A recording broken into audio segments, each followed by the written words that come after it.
This story was sent to me by Coco 2005, and when I looked at the story, I wasn't sure if I was familiar with it or not, but then when I pulled up this man's image and I saw his mugshot, which I will not put in this video, I said, now I remember this story, because I actually spoke about it when I first got wind of it maybe a few months ago. I think the last time I talked about it was probably sometime over the summer. It was a few months ago.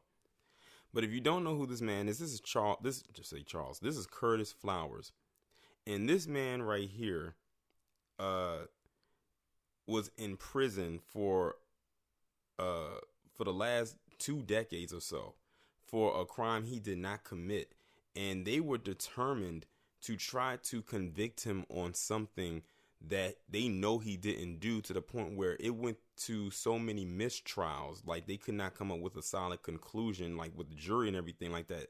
I believe they said it was like 4 or 6 mistrials that they went through with this guy before now finally releasing him. This is the stuff that I talk about when it comes to how black men get railroaded in this so-called system of ours.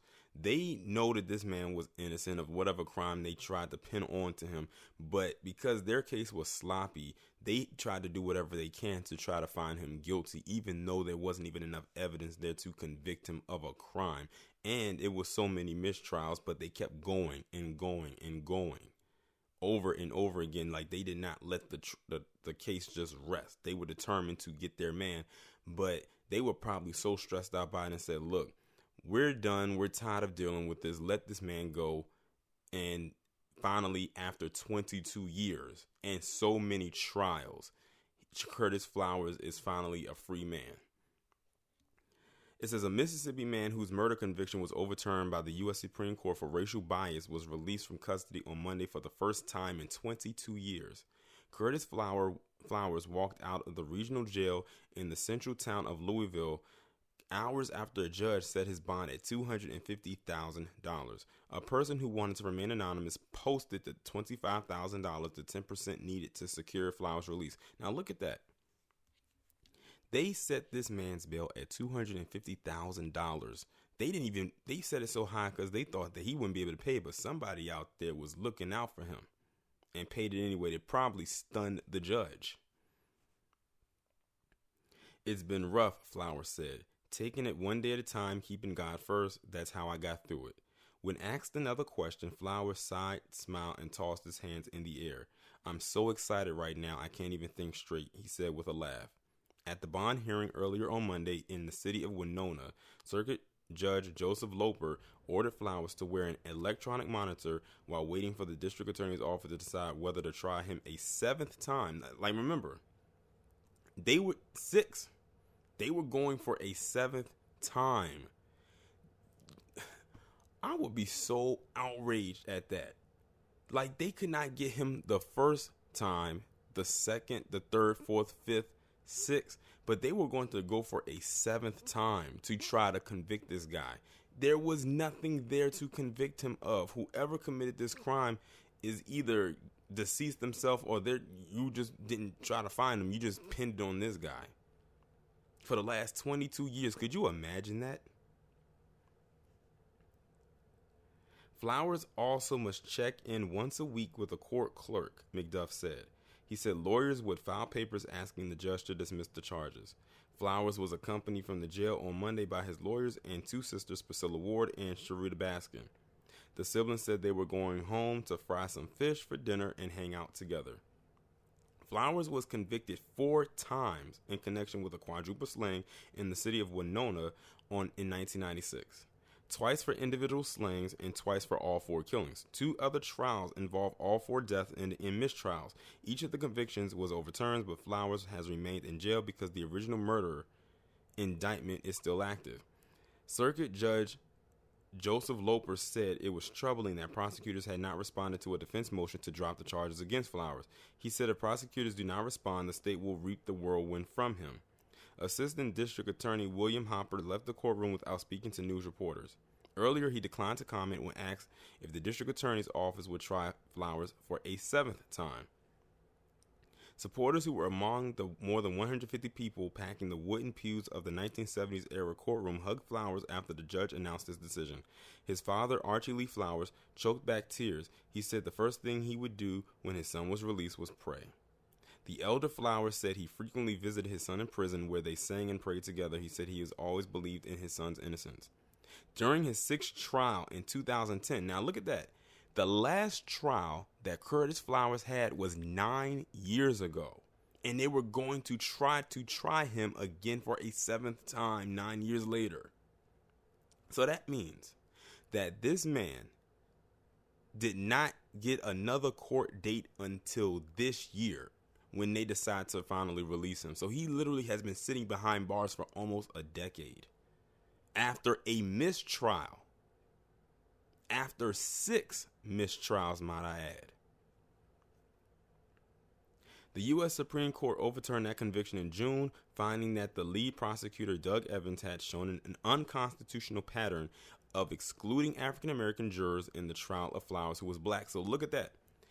They went through all those jurors, and they probably had a very mixed pool of jurors, and many of them probably happened to be black. So this person right here, this what's his name, Doug Evans, the lead prosecutor, he basically tried to cheat the jury pool in his favor, saying, well, let's remove all the black jurors from this case and put some white ones in here, and we are for sure they'll be on code and they will be on our side to convict this man.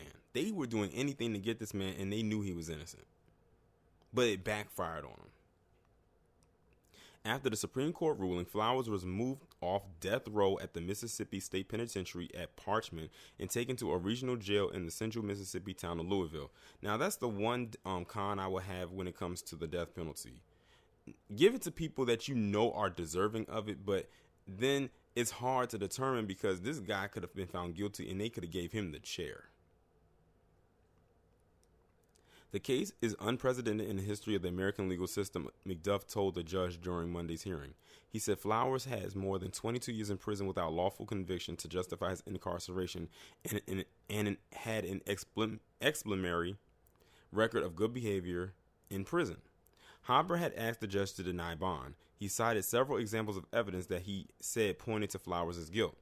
4 people were shot dead on July 16, 1996 in a Tardy furniture store in the North Mississippi city of Winona. They were owner Bertha Tardy and 3 employees, 45-year-old Carmen Rigby, 42-year-old Robert Golden, and 16-year-old Derek Bobo Stewart. A daughter of Tardy was in court on Monday. She sat across the aisle in one row back from Flowers' daughter, Crystal Golston, who sat in the front row. Golston, who was 26, told the Associated Press news agency that she had seen her father only once since he was in prison, about 10 years ago, and even then, she could only talk to him through a reinforced window. She said they wrote letters to each other and spoke on the phone for every few weeks, and that he talked about meeting her 2-year-old daughter who calls him Pawpaw. We're so much alike, Golston said. We laugh all the time over the phone. Winona sits near the crossroads of Interstate 55, the large north-south artery of Mississippi and U.S. Highway 82, which runs east to west. It is about half hour's drive from the flatlands of the Mississippi Delta. Among its 4,300 residents, about 48% are black and 44% are white. So it's pretty almost an even split. Census Bureau figures show that about 30% of the population lives in poverty. The lawsuit cites an analysis of jury strikes by Evans from 1992 to 2017 by American Public's Media in the Dark podcast. It found Evans' office used particular strikes, which lawyers typically do not have to explain, to remove 50% of eligible black jurors, but only 11% of eligible white jurors. So look at that. This guy has been doing this since the 90s through 2017. And even through all of that, it didn't work.